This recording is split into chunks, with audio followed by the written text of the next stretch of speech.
de todo el mundo reunidos, dándose la mano en señal de paz. Algunos se saludan a pesar del conflicto todavía latente entre sus dos estados. El secretario general de Naciones Unidas junto a los máximos dirigentes de 200 países. Al lado, delegaciones de casi todas las religiones del planeta. Es, tal vez, el mensaje póstumo para el mundo del pontificado que trató de influir en él durante el siglo XX, el tiempo más convulso y dramático de la historia contemporánea. Por primera vez, casi todos los líderes mundiales se encuentran en el funeral de un papa único, motivo de controversia para unos y héroe para otros, un pontífice que deja un extenso legado y una misión por cumplir. El sueño de que el tercer milenio alumbre por fin una humanidad mejor, o al menos, en muchos sentidos, diferente.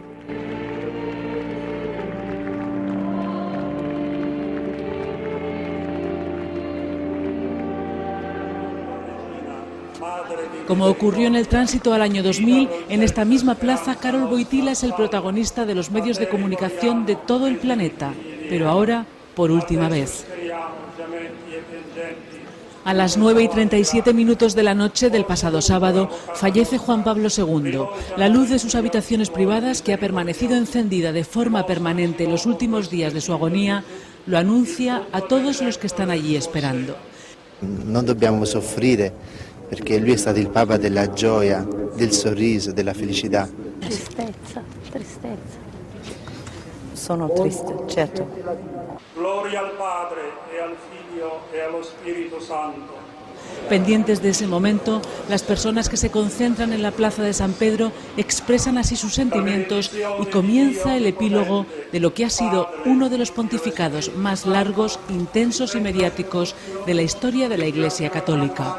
Su desaparición congrega sobre todo a muchos fieles, pero también a personas de otras confesiones o incluso algunos distantes de la religión.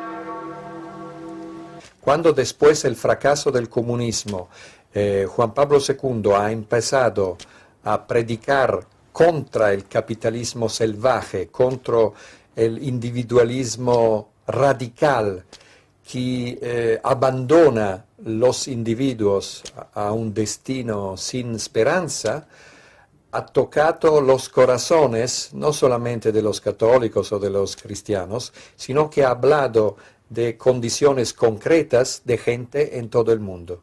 Y también los líderes de las otras religiones han comprendido que eso era un hombre de Dios que quería que todos los hombres de Dios trabajan juntos y no usan el nombre de Dios para hacer guerras o para hacer terrorismo. Y toda esa su presencia, su capacidad de mostrar una integridad personal y de hablar de valores ha emocionado mucho a la gente.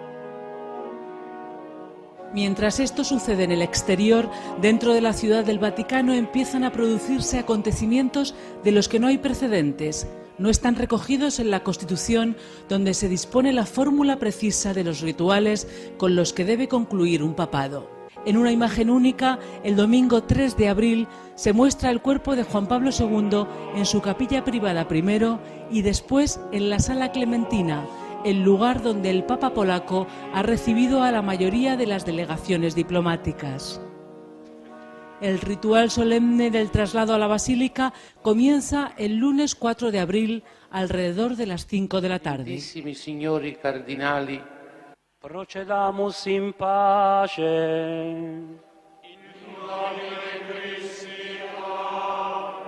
Sante Martine.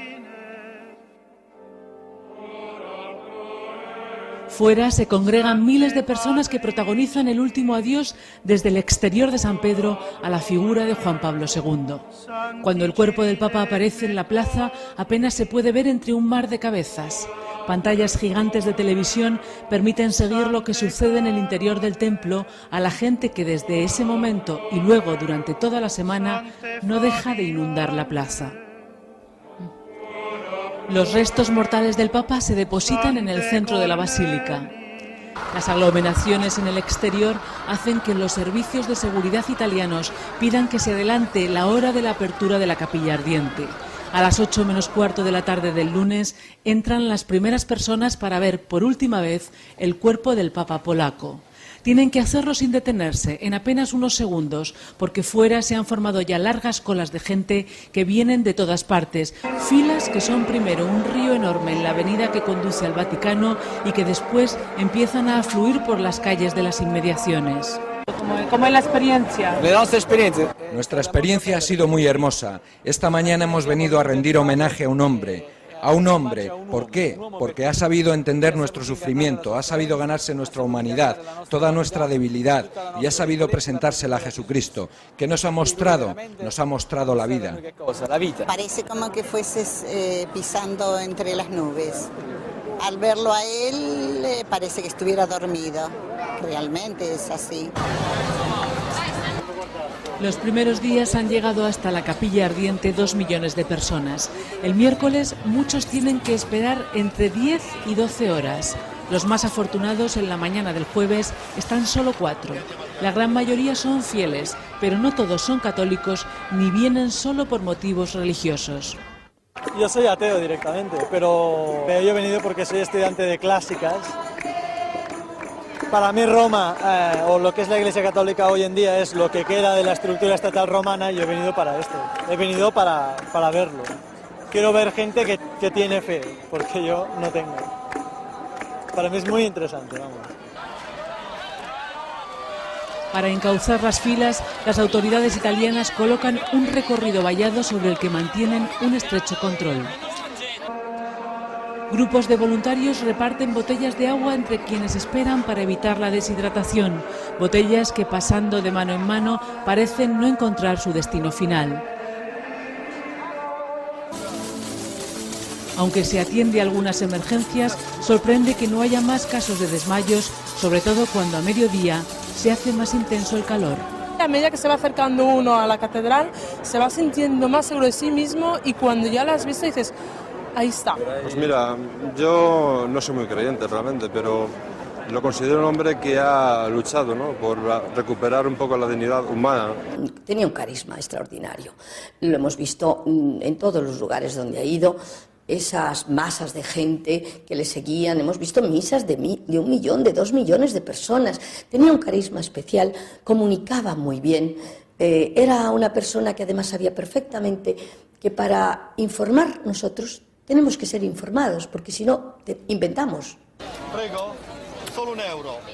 La gente viene desde distintas ciudades de Italia para ver la Capilla Ardiente del Papa.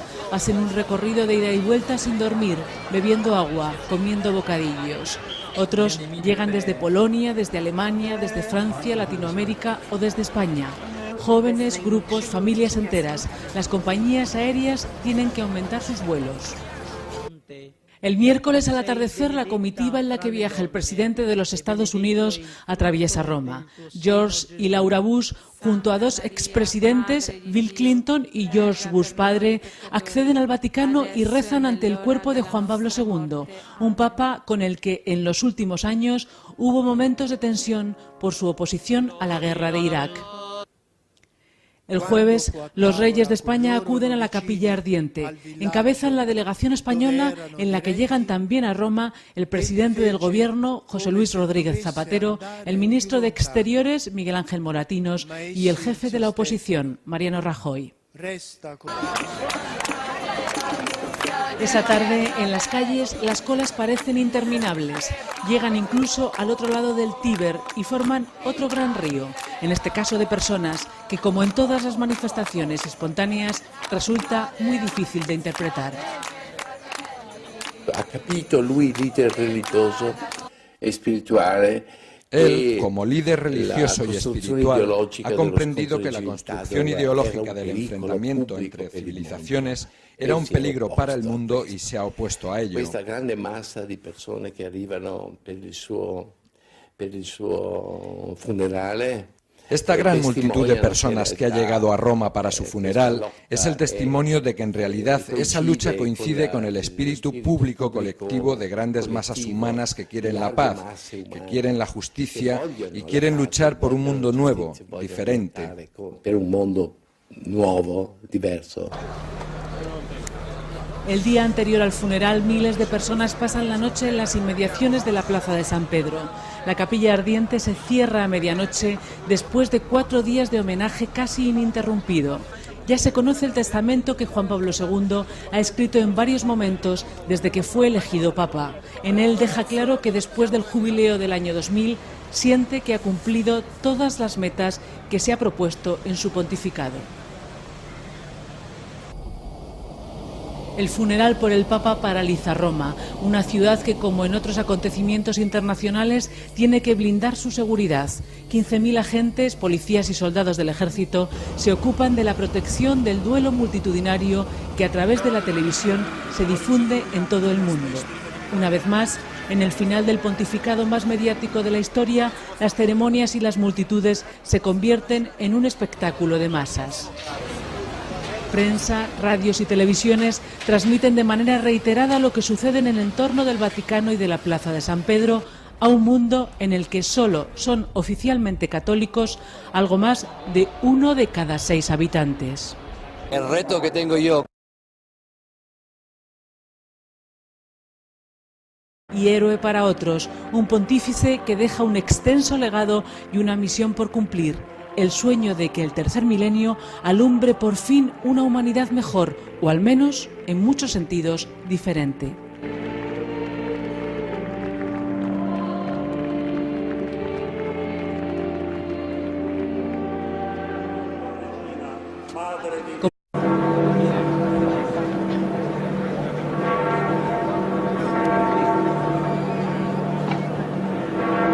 Líderes de todo el mundo reunidos, dándose la mano en señal de paz. Algunos se saludan a pesar del conflicto todavía latente entre sus dos estados.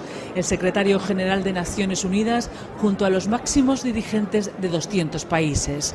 Al lado, delegaciones de casi todas las religiones del planeta. Es, tal vez, el mensaje póstumo para el mundo del pontificado que trató de influir en él durante el siglo XX, el tiempo más convulso y dramático de la historia contemporánea. Por primera vez, casi todos los líderes mundiales se encuentran en el funeral de un papa único, motivo de controversia para unos, como ocurrió en el tránsito al año 2000, en esta misma plaza, Karol Wojtyła es el protagonista de los medios de comunicación de todo el planeta, pero ahora, por última vez. A las 9:37 de la noche del pasado sábado fallece Juan Pablo II. La luz de sus habitaciones privadas, que ha permanecido encendida de forma permanente los últimos días de su agonía, lo anuncia a todos los que están allí esperando. Non dobbiamo soffrire perché lui è stato il Papa della gioia, del sorriso, della felicità. Tristezza, tristezza. Sono triste, certo. Gloria al Padre e al Figlio e allo Spirito Santo. Pendientes de ese momento, las personas que se concentran en la Plaza de San Pedro expresan